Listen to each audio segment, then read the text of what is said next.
Senhor Jesus, nós te adoramos com o impacto de quem já se sentiu solitário, sozinho no mar contra os ventos contrários, sob tuas ordens, como quem já se sentiu visitado por fantasmas na escuridão da noite, como quem já achou que tinha te reconhecido e crido, e dito: se és tu, manda-nos ir ter contigo andando por sobre as águas. Já nos sentimos assim, já andamos sobre águas. Somos daqueles que já desviamos os olhos de ti e olhamos os ventos, as circunstâncias, os tempos, as horas, e fizemos comparações entre poderes externos e nós mesmos, e afundamos, te adoramos, e somos daqueles que já experimentaram milhares de vezes o puxar das tuas mãos, dizendo: homem ou mulher de pouca fé, por que duvidaste? Somos daqueles que retornamos contigo ao barco e nos curvamos cada dia com consciência maior e dizemos: verdadeiramente tu és o Filho de Deus. E recebe a nossa adoração e dá que ela cresça em consciência, em espírito e em verdade, e em entendimento, e em resoluções de vida, e em transformação do olhar, da compreensão, da ressignificação das coisas, do revaloramento de tudo, Senhor. Dá que a nossa vida de fato nasça de novo, segundo Deus, segundo o Evangelho, segundo Cristo. É o que nós te pedimos. É o milagre de sempre e de hoje de novo. Em nome de Jesus e para a glória dele. Amém. Amém. Gente boa, vamos abrir a palavra enquanto a chuva não chega. Porque de um lado eu sei que quando ela chegar vai fazer um barulhão. De outro lado, eu quero muito que ela chegue na hora em que o Senhor a mandar. Porque ela é sempre muito bem-vinda e será cada vez mais. Nós vamos ler pelo terceiro domingo consecutivo em 2 aos Coríntios, no capítulo 5, como temos feito nos últimos 3 domingos. Os 2 anteriores lá no Parla Mundi e hoje aqui. Capítulo 5.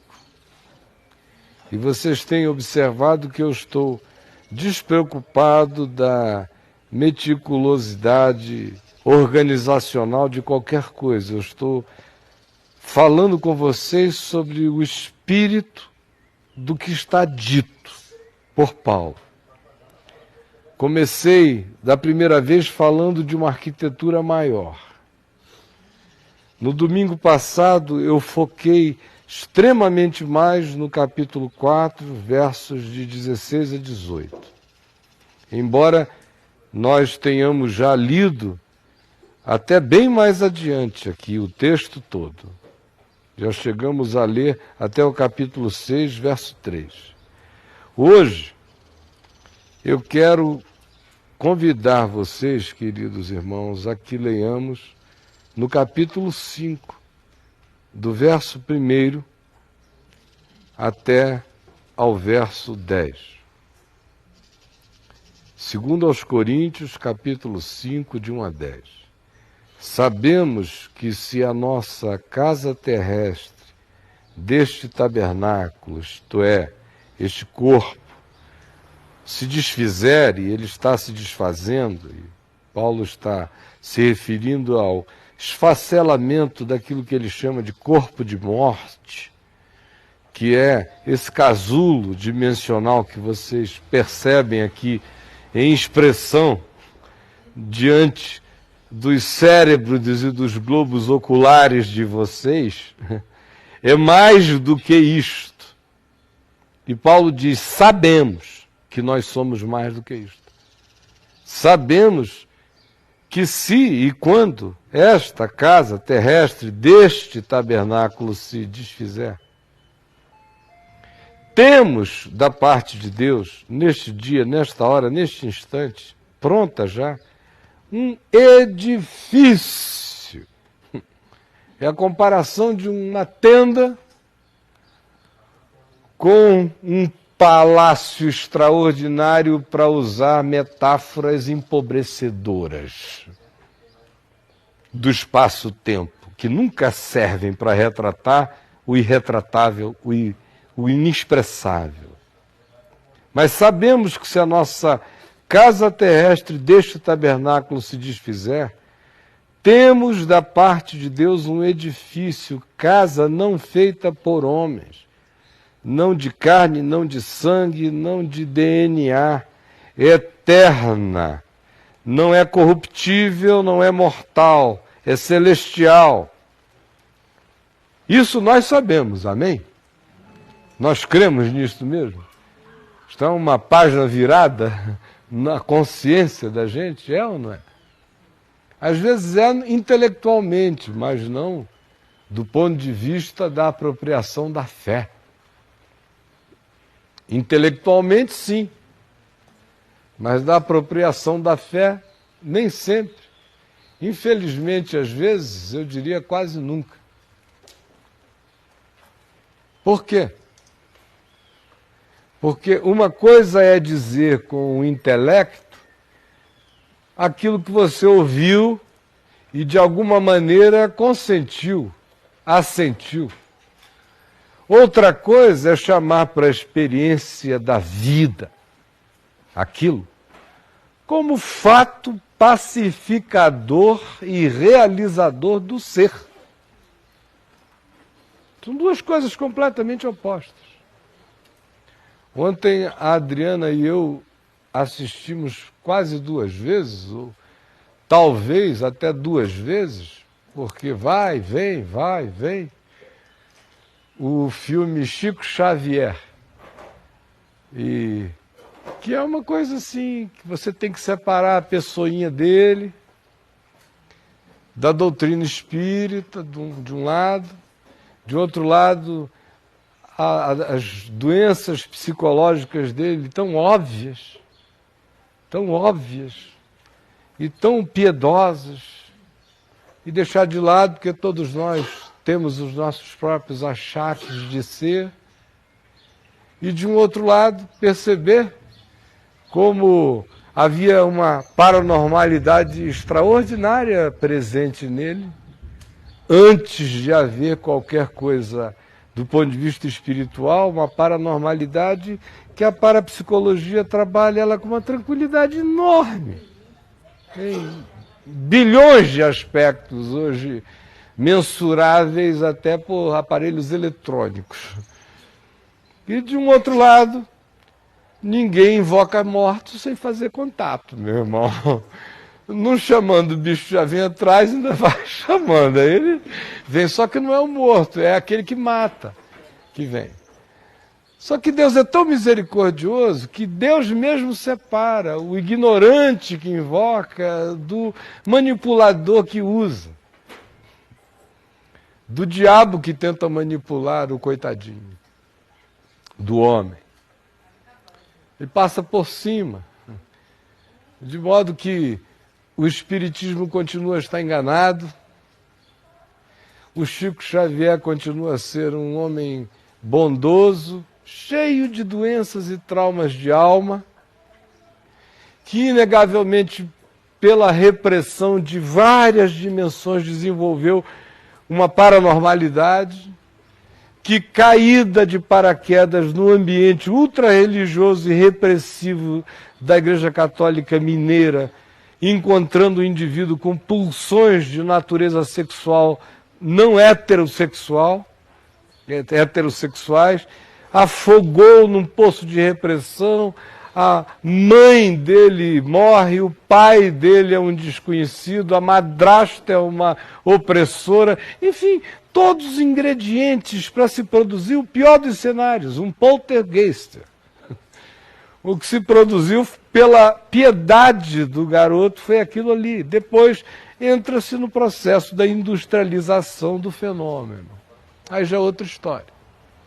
Mas por que eu estou dizendo isso? Porque no meio do filme, você vê o homem que fala com espíritos como quem fala com colegas no bar. Ele, Emanuel, como é que é, rapaz? Não me mexa o saco agora não, Emanuel.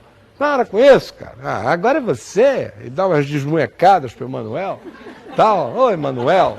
Aí tal, Emanuel, um galã assim global, Emanuel. Um galã assim, aqueles conquistadores antigos, sabe? Aquele cara, Clodovil ia gostar da persona. Então, aquele jeito do Emanuel, do Chico Xavier. Aí ele fica ali, ao mesmo tempo em que ele diz são cartas e cartas dos mortos, cartas que todos os pais queriam receber, é a espiritualidade da saudade. Vou falar sobre isso no Papo de Graça uma hora dessa semana. Pois bem, mas na realidade, na hora do vamos ver, o filme o põe dentro de um avião e o avião começa a balançar. Aí eu digo, esse Chico Xavier, coitado, não poderia ter andado comigo durante 35 anos, porque ele ia morrer não sei quantas vezes por semana do coração. Porque que medo de morrer, pelo menos de avião. E diz que ele fez um escândalo, um estardalhaço. E olha que a narrativa dele do estardalhaço, que passa no filmeto preto e branco ao final do filme, enquanto sobem os créditos, é muito mais penugiana do que o ator conseguiu fazer durante o filme.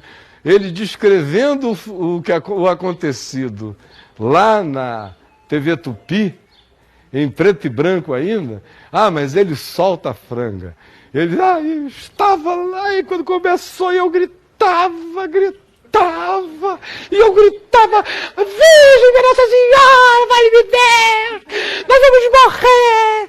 Aí o Emanuel apareceu para mim e dizia, para com isso, que coisa, que mau exemplo, para com isso, Chico.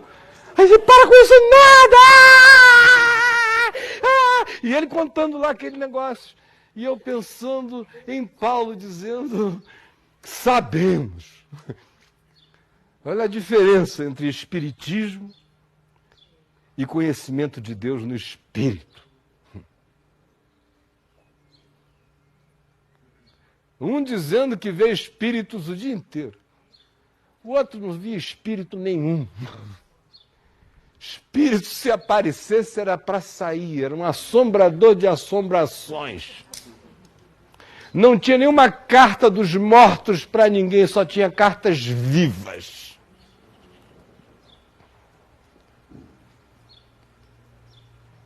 Que não fica trazendo mensagens de anjos. Na vida deles são esporadicidades essas manifestações. No entanto, o que você tem da experiência real, que é transsensorial,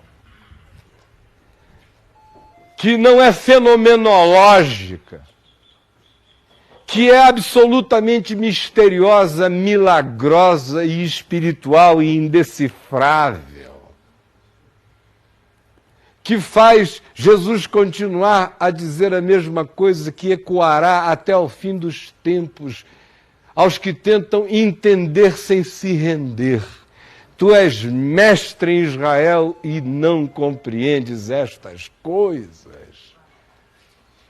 Quando esse encontro, que é puro milagre da graça de Deus, se instala como um beijo eterno de língua, como uma cópula com o divino, inseparável, como uma fusão num nirvana que não aguarda, que já é e que não tira pessoalidade, ao contrário, mergulha você no Deus que diz eu sou e te amo.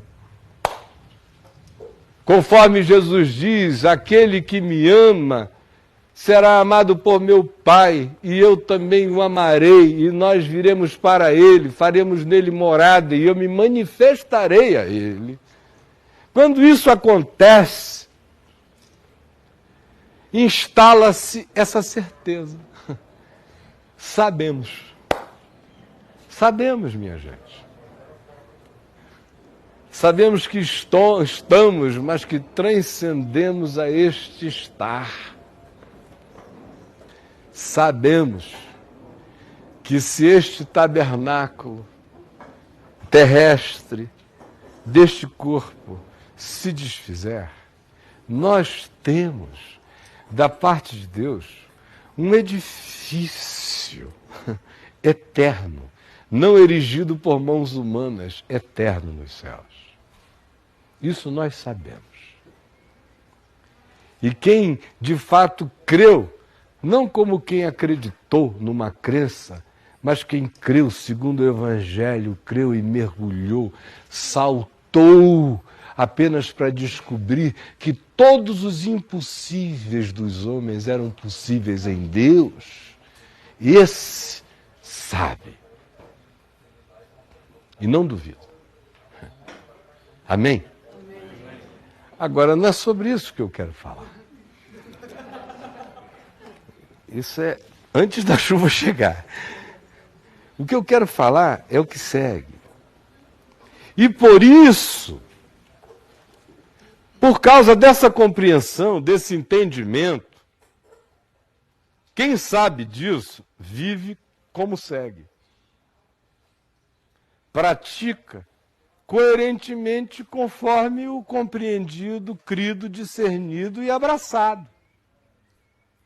Se sabemos que é assim, por isso, neste tabernáculo, gememos, aspirando por ser revestidos da nossa habitação celestial, se todavia formos encontrados vestidos e não nus. Pois, na verdade, os que estamos neste tabernáculo gememos angustiados, não por querermos ser despidos, mas revestidos, para que o mortal seja absorvido pela vida. Ora, foi o próprio Deus quem nos preparou para isto, outorgando-nos o penhor do Espírito. Que coisa mais maluca! Se você entendeu, sinceramente, admita, é uma loucura.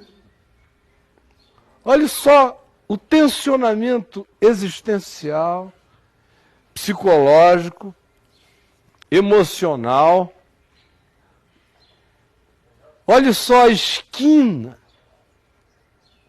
de percepção na qual o Evangelho nos põe quando a gente diz sabemos.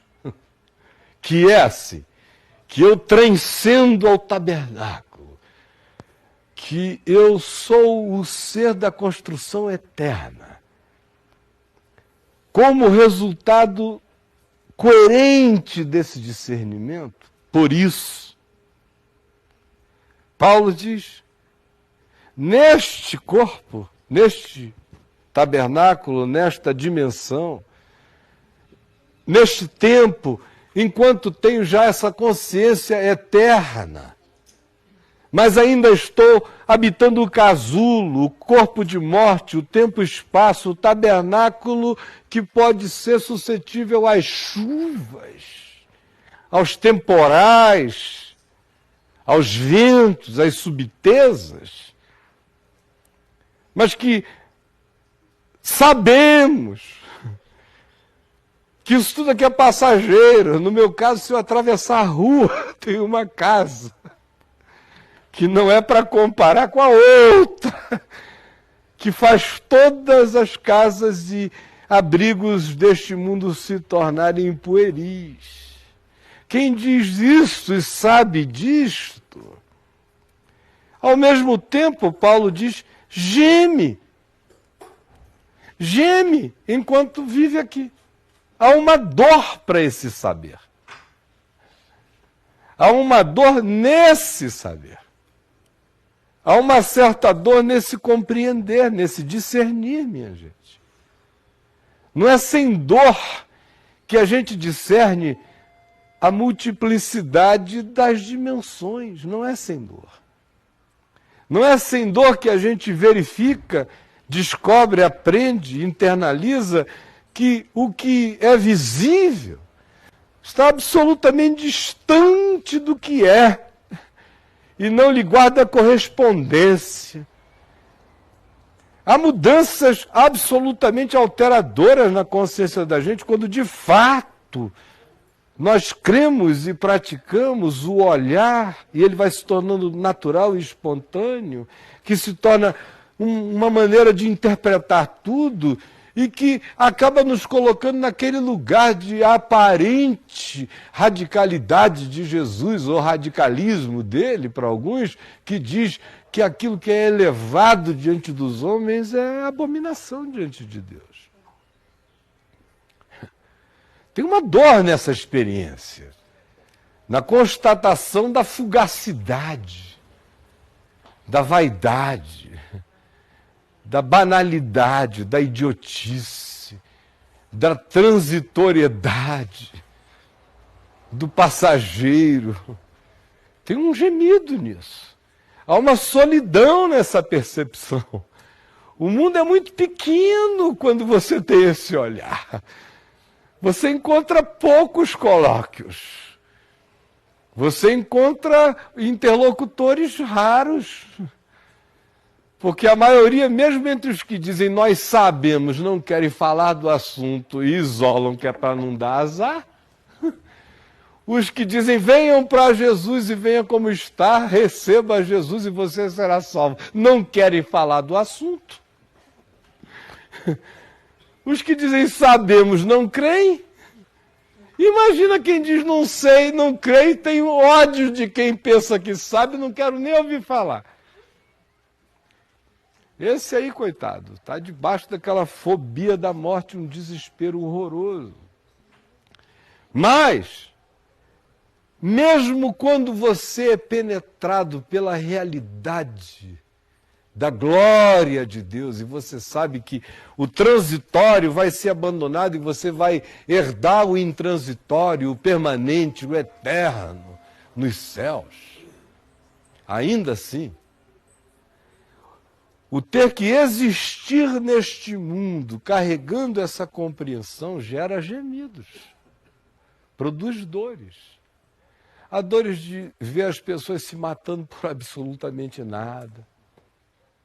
A angústia de verificar as mobilizações de guerra em razão dos temas mais idiotas.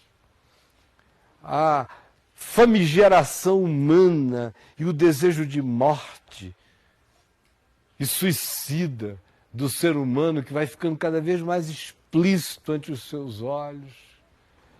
A verificação cada vez mais escancarada de como nós somos todos uns seres absolutamente idiotados, os mais lúcidos de nós ainda estamos fazendo jogos das manobras do príncipe deste mundo, como a gente não consegue nem sonhar. Nem sonhar. E saber que eu faço parte de tantas coisas que eu não consigo nem discernir, fora as milhões que eu discerno, gera em mim Um estado que me põe, quanto mais consciente do significado eterno de ser, mais profundo é o meu gemido na observação da existência. É isso que Paulo está dizendo. Nós que temos essa consciência, por isso gememos. Gememos. Só que é a dor da vida. É a dor da glória. É a dor da sabedoria.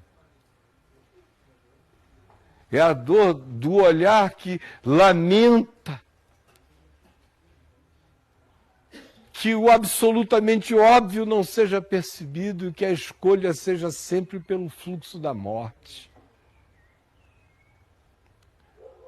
Só que não há um Eclesiastes escrito na alma desse indivíduo, porque esse entender nasce diretamente da percepção que anteriormente diz sabemos. Sabemos que a nossa leve e momentânea tribulação não é para comparar com o eterno peso de glória por vir a ser revelado em nós. Sabemos que se este corpo, este tabernáculo, esta expressão de transitoriedade se desfizer, nós temos, quando isso acontecer, o incomparável. Agora, por sabermos disso, adiciona-se ao nosso olhar uma percepção que o mundo não carrega. É uma ênfase que Jesus dá o tempo todo, quando ele diz, vocês vão ver o mundo diferente. Às vezes o mundo vai odiar vocês se vocês entenderem o mundo com este olhar. Vocês às vezes serão perseguidos por discernirem as coisas com esse olhar. Este é o olhar que tira o suposto véu da noiva e revela que de fato ele é uma mortalha, o que há embaixo é um defunto, que o mundo jaz no maligno.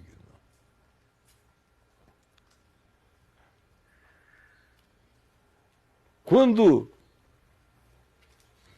esse olhar entra na gente, a gente começa a andar segundo ele, a interpretação que daí decorre gera um gemido diferente das angústias anteriores. Olha só o que Paulo diz aqui. E por isso, neste tabernáculo gememos aspirando. Gememos aspirando. É o gemido que, ao invés de nos enterrar e nos fazer inspirar a poluição da desesperança da presente ordem de coisas, nos faz aspirar. Gememos aspirando. Gememos esperançados. Gememos grávidos. Gememos prenhos. É o gemido do prenho. Mas gememos. Nós todos que sabemos da transitoriedade desse estado,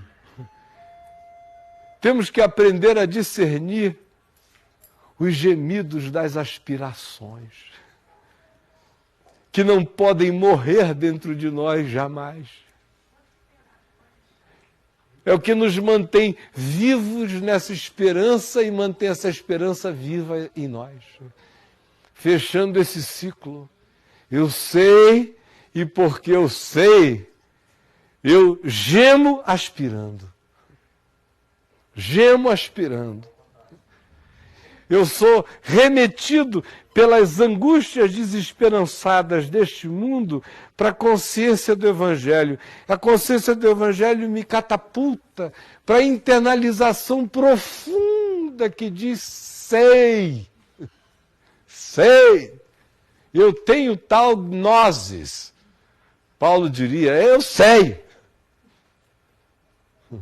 Pela fé, sei. Sei mais do que sei essa pedra. Sei que quando isso aqui passar, e vai passar, eu tenho. Por isso, eu gemo aspirando. É um gemido que te transforma. É o gemido e a dor da lagarta enquanto se transforma em borboleta no casulo, na crisálida. É a dor da metamorfose, da transformação. Gememos aspirando, aspirando. Gememos aspirando. Não tem esse negócio de, ai, Nossa Senhora, vale, me Deus. Não tem essa história. Gememos aspirando. E de fato cremos nisso. Olha, nunca nenhum morto me apareceu, nem vai me aparecer. E eu sei, e vocês fiquem sabendo, que quando esse corpinho aqui se desfizer, eu vou estar mais do que o máximo. Aí é que vocês podem dizer, o cara surtou na glória mesmo. Eu sei.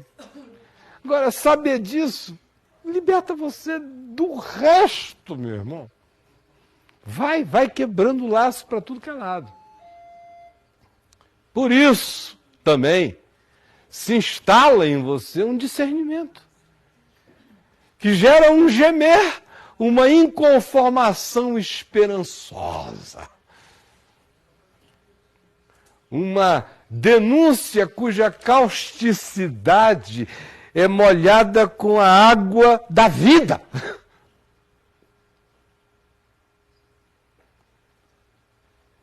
Mas tem que produzir dentro de nós esse gemer, aspirando por ser revestidos da nossa habitação celestial, um gemer que nos remete para aquilo que é definitivo, que não nos gera um descontentamento existencial, ao contrário, é um saber em Deus que já nos gerou um esmagamento de glória tão extraordinário que o nosso gemido não é o gemido dos suicidas, dos que querem se extinguir, é o gemido dos que querem se completar, dos que querem prosseguir, dos que não querem parar de migrar na graça. Querem ser revestidos da habitação celestial, querem ser chupados pela vida. Pois, na verdade, os que estamos neste tabernáculo gememos angustiados, não por querermos ser despidos. Ou seja, ele diz, não há aqui, usando a linguagem metafórica que ele usa, do tempo e espaço relacionado a um tabernáculo, o corpo relacionado a esse tabernáculo, a ser revestidos de Deus como tendo equivalência final, a ser absorvido pela vida, a entrar no edifício permanente. Guardadas e lembradas todas essas equivalências, o que ele está dizendo aqui é, o nosso gemido é um gemido daqueles que querem ser sugados pela glória.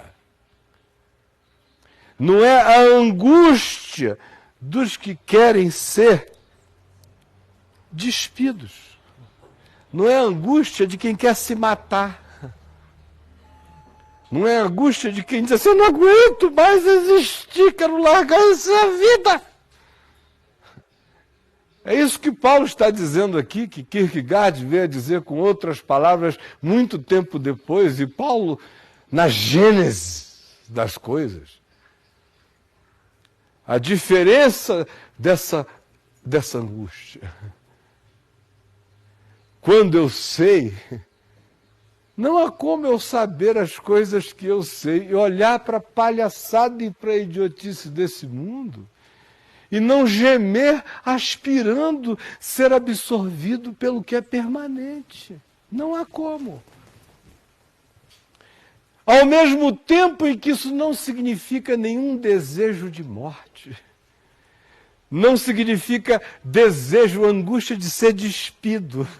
Não significa nenhuma pressa que diga, tomara que meus dias sejam poucos. Não significa nenhuma desesperança em relação a dizer, prolonga os meus dias e abençoa-me para que eu veja o bem. Porque isso não se conecta com a vontade de morrer, isso se vincula estrita e absolutamente ao desejo de viver.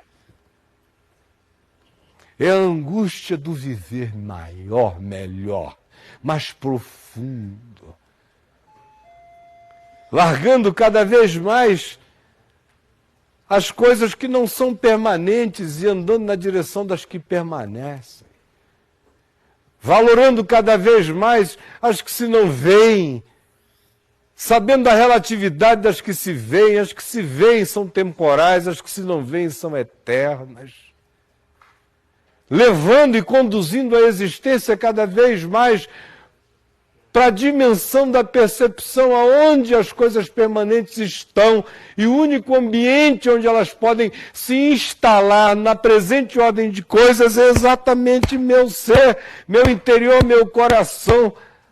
Porque é óbvio, ele diz de si mesmo que não cabe nos céus dos céus, mas habita com quebrantado e contrito de coração, portanto, o único lugar para essa manifestação do eterno ir se realizando no tempo e espaço é aqui, em mim, em você.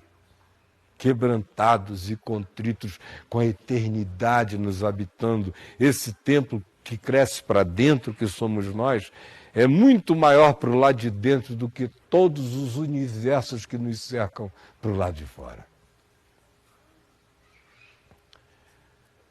Essa percepção que tira as ilusões gera o gemido da esperança, mas jamais produz a angústia que quer ser despida, que quer abreviar qualquer coisa. Que foge, que se evade, de modo algum. Por isso eu lhes disse, se entenderam, perceberam o tamanho do tensionamento, da loucura, pois, na verdade, os que estamos neste tabernáculo gememos angustiados, não por querermos ser despidos, metaforicamente, levados do casulo do corpo, mas, ao contrário, nosso gemido não é o gemido dos que querem deixar, é o gemido dos que querem ser revestidos. Não é de quem diz eu não aguento ser, é o dos que dizem eu quero ser mais em ti. Para que o mortal seja absorvido pela vida. E ele pode sendo e precisa ir sendo absorvido pela vida, enquanto este tabernáculo vai se envelhecendo, porque é inexorável essa caminhada para todos nós. Ora, foi o próprio Deus quem nos preparou para isto, outorgando-nos o penhor do Espírito. O que Paulo conclui dizendo aqui é que esse tensionamento existencial é um dom de Deus. Foi o próprio Deus quem nos preparou para vivermos nessa tensão, concedendo-nos o penhor do Espírito. O penhor do Espírito, que é uma expressão que Paulo usa, por exemplo, em Efésios, no capítulo 1, versos 12, 13, 14, quando ele usa a mesma expressão do penhor do Espírito, a outorga. Ele usa em Romanos, capítulo 5, versículos 5, 6, nos outorgou o Espírito, a outorga. Ele usa uma expressão forte, chancela, vem com um selo, uma marca. Foi Deus quem nos preparou para sermos assim, quando nos outorgou o Espírito Santo. E ele descreve o Espírito Santo em Romanos, na linguagem do gemido, vinculado à esperança. Nós, lá em Romanos, capítulo 8, ele fala do mesmo gemido da criação, do nosso gemido, que temos as primícias do Espírito, também gememos, mas com paciência o aguardamos, porque se esperamos o que vemos, não é com fé que aguardamos. A nossa esperança é esperança porque estamos esperando o que ainda não vemos, mas cremos e sabemos. E ele diz aqui que foi Deus quem fez essa arquitetura existencial para ser assim. Só dá certo se for assim, sendo o mais básico possível no dizer as coisas. O mais mecânico possível, só funciona se for assim.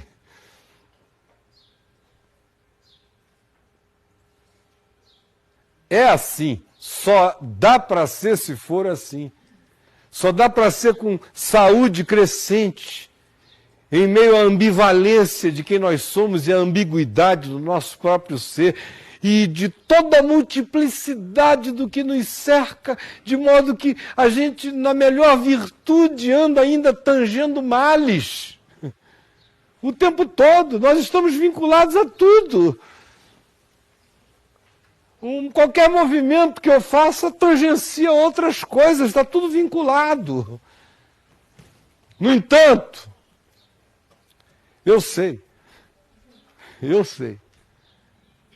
que isso tudo é transitório.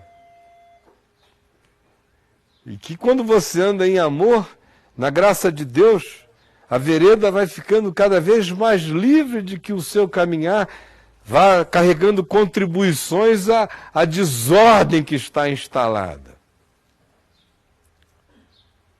No entanto, ganhar essa consciência produz em nós um novo olhar.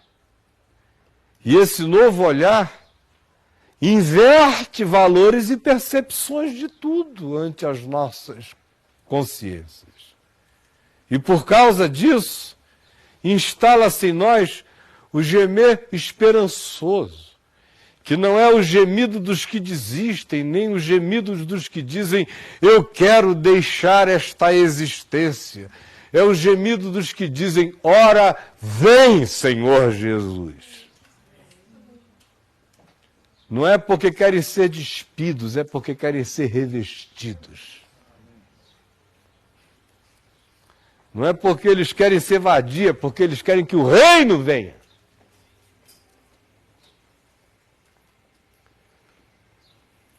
Esse é o gemido.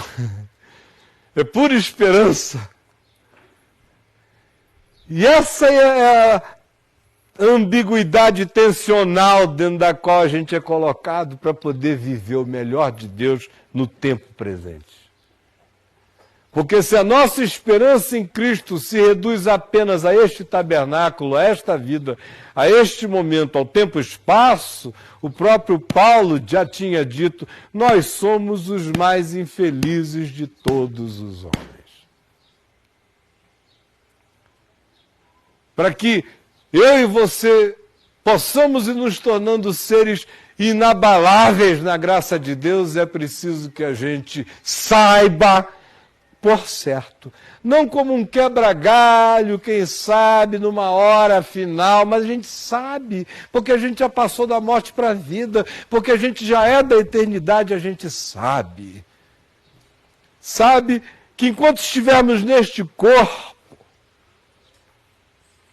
nós vamos estar ausentes da plenitude de todas essas coisas, mas é na direção delas que nós estaremos caminhando. Enquanto estivermos neste corpo, mais felizes seremos se gemermos aspirando sermos absorvidos pela vida. E aí jamais teremos a angústia dos que querem ser despidos, dos que querem morrer. Sofreremos as dores dos que querem viver. Experimentaremos a alegria dos que choram. Sentiremos o prazer dos que são perseguidos pela justiça. Carregaremos em nós o gáudio da mansidão como prêmio. E teremos glória em cada novo ensino de Deus que nos torne humilde para a vida e dentro, cada vez mais, do reino dos céus que entra assim em nós. Essa é a minha saúde possível neste mundo. Sem me alienar, sem me evadir, sem me iludir, sem me desesperançar. É viver para sempre, gemendo de esperança, querendo ser revestido pela vida e ganhando todo dia a garantia de que jamais gemerei o gemido dos que querem ser desvestidos. Porque nós somos daqueles que seremos encontrados vestidos e não nus. Mas sobre isso eu falarei no domingo que vem, com a graça de Deus. Vamos ficar em pé, a chuva não caiu.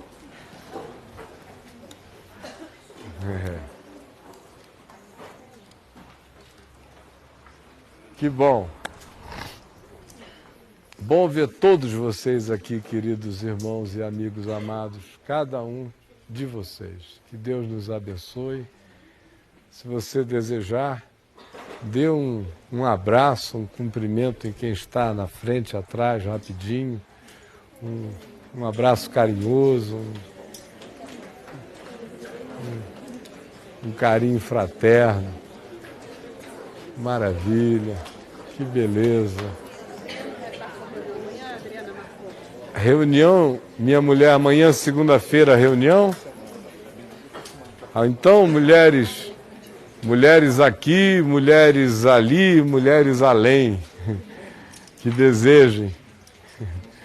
Amanhã haverá reunião normal de mulheres aqui em casa com a Adriana, com a minha mulher, tá bom? Então vamos nos despedir antes que a chuva caia, não é? Antes que ela chegue, porque quarta-feira tudo normal, gente, tudo normal, tá bom? Tudo normal, com a graça de Deus, tudo na graça de Deus. Na graça de Deus está tudo normal, mesmo quando está tudo anormal, está tudo normal. O meu pai,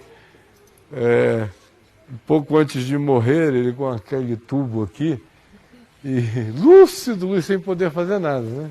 Todo entubado, e eu dando comida para ele à noite, aí eu ia bem devagar lá na UTI, botava ali, às vezes escorria, né?